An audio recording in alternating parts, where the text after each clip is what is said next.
Sure ka na? Sure na kami.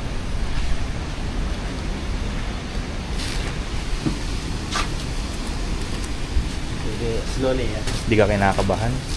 Umaya.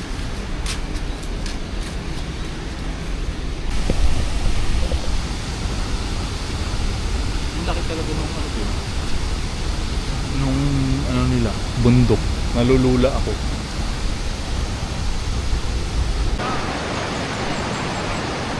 Nakawin ka sa bahay. Kaming dalawa lang. Ha? Yes.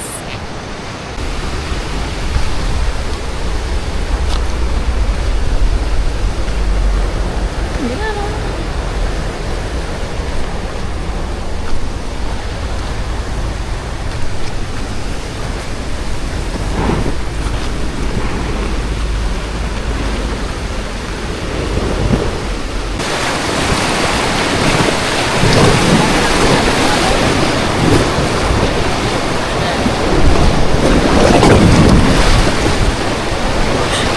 Hindi ka alam malakman.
Bumbum na talaga.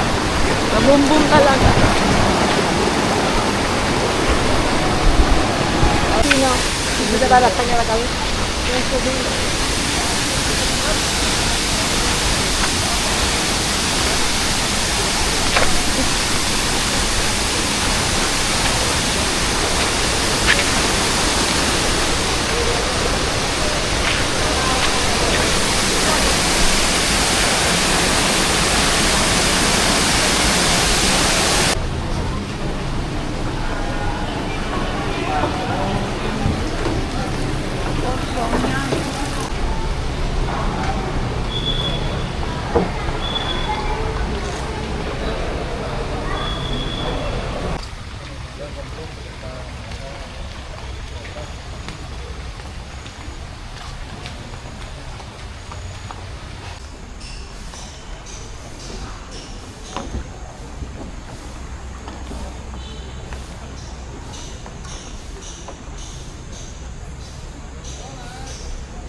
Gusto siya kumain.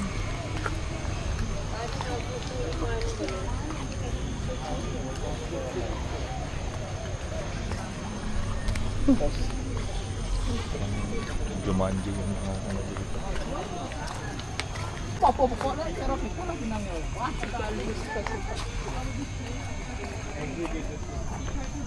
Ang laki ng unggoy, oh. Ang laki ng unggoy. Ay, wala ko unggoy ito.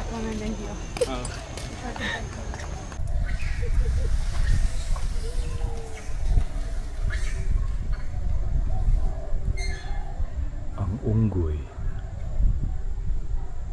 Ay, anong ginagawa niyo?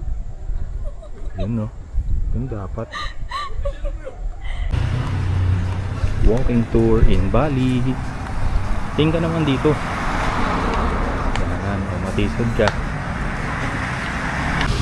Hindi, naliligaw ka.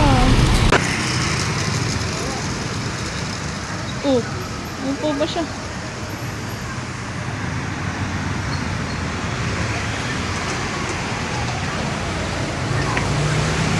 Si Luna.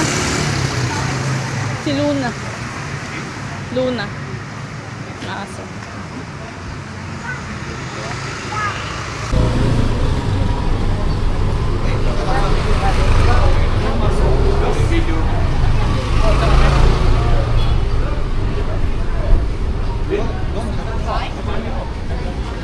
Wala. May inom ka, di ba?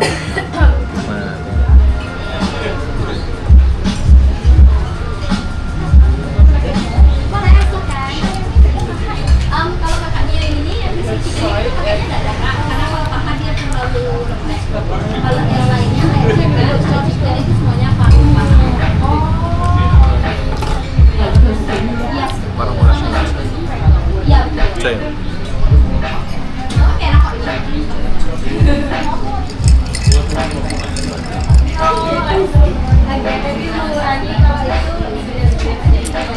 Isang watermelon. Sarap.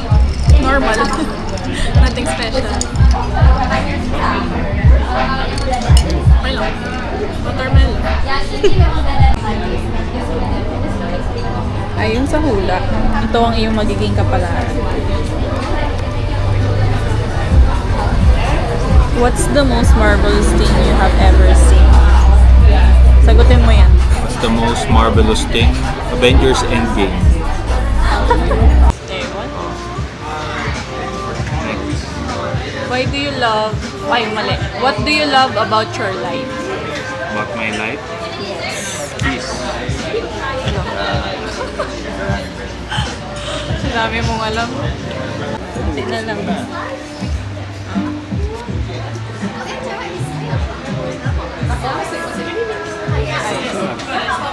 Where do you find your inspiration? Where do I find?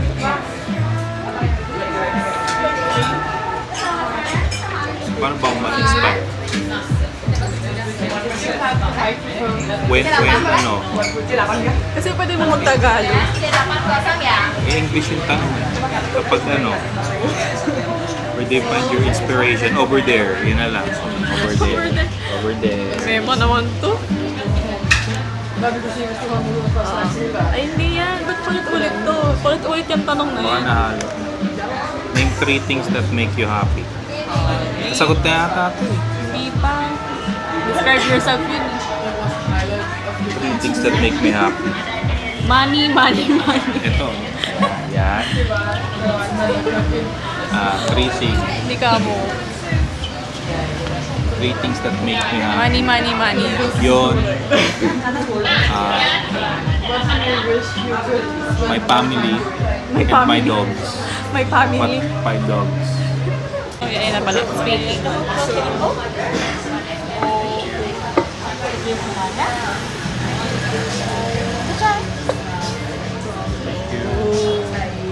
ang dami. Eat. Ito beef rendang. Ang laki ng serving. My gold. Gold. Oh, ginto pala yan eh. Ang dami. Dapat lang. Magkano yan? 167k. Nasa Magkano yan? 350 plus 170 plus 500. Nasa 500? Parang pwede na. Pwede na din.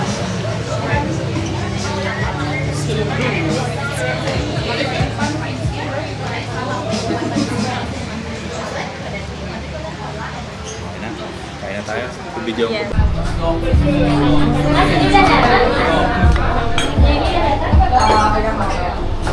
Small but very good. Sobrang liit.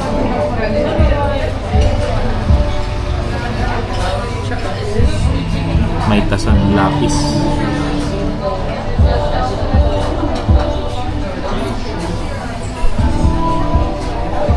Parang ang sarap ng sayo. Hello. We are back at the hotel. Nakakatamad mag-vlog. Unti-unti lang talaga yung video na nagagawa namin. Nakakatamad eh. Mas masarap mag-enjoy lang eh. Wala namang interesting things na nangyayari. Experience lang. May kinainan kami ngayon. This is Bali. Maganda yung lugar. Maganda yung presentation ng pagkain. Social. Tas mura lang. Mura in terms of kung ikukumpara mo sa pag sa Pilipinas present yung ganong pagkain. Naabutin ka ng mga 5K. Ganon. Yung bill namin nasa 2K lang. Para ka lang kumain sa Roadhouse, Texas Roadhouse o kaya sa Italianis. Ganon. Mura lang siya. Pero yung pagkain, bagsak sa akin. It's okay. Okay lang. Pero para sa presyo niya, presentation wise, 99% presentation. Sobrang ganda.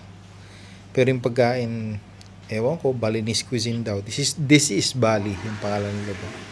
Baka hindi lang talaga pasado sa taste buds ko.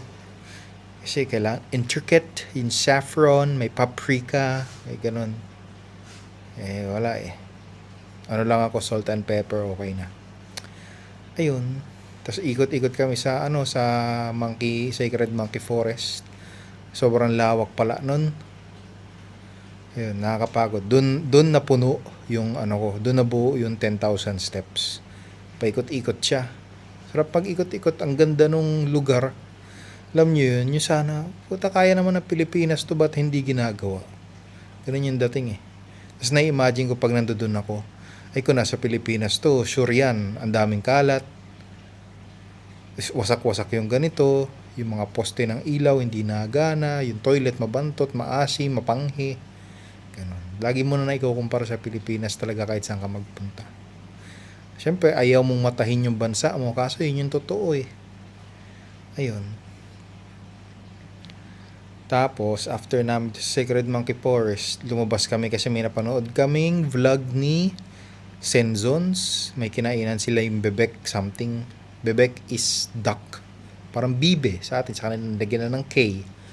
Bebek. Ganon. Tapos nakita ko si Titi Dakat. May nakita akong Titi Dakat. Ewan ko, yun yung nakalagay dun sa chocolate eh. Pangalan Titi Dakat. Interesting. Daming tao. Iba-ibang lahi. Nakatuwa. Wala masyadong Pilipino dito. Wala kami na-encounter na Pilipino. Puro ang madami Indian. Pero hindi sila Indian from India. Sila British Indians tsaka Singaporean na Indians. Tapos madaming puti. Pero hindi sila Americans. Mostly Australians. May mga British. Tas yung iba French. May mga Spanish.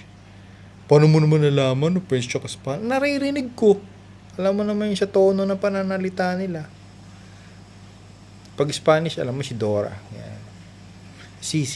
Ganun. Oui. O, yun pa lang, puta, alam mo na eh. Tapos, madami. May mga Koreans, madami din Koreans, tsaka Chinese. Japanese, wala masyado. Wala akong naririnig na Hapon. What else? Masaya naman dito sa Bali. Para kang nasa Pilipinas, kung maganda ang Pilipinas.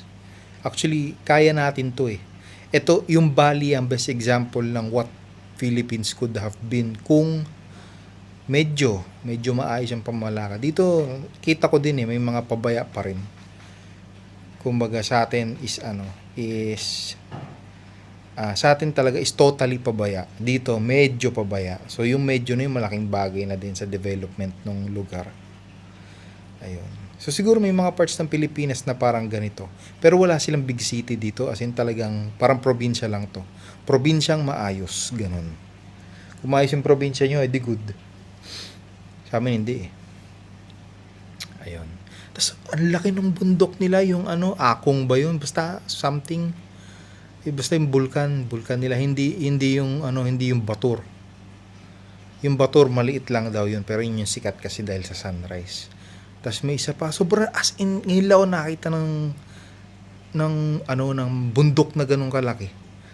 Alam mo, nasa tuktok na kami ng bundok, kasi taga bundok ako eh. So, kumbaga, sanay ako na I'm looking down on you, parang ganun.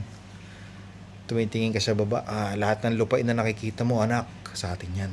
Ganun, ganyan kinasanayan ko. Dito, puta, nasa taas na kami ng bundok, kasi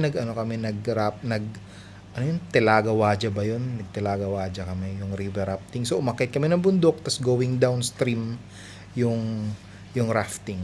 So, umakit kami ng bundok, nasa tuktok na kami ng bundok, ang taas pa rin ng bundok na nalulula ako. Yung reverse na lula. Di ba ang lula, pag nasa taas ka, titingin ka sa baba, hey, nalulula ka gano'n. Sa akin, nasa baba ako, tinitignan ko pa ito, hey, nalulula ako. Sobrang taas.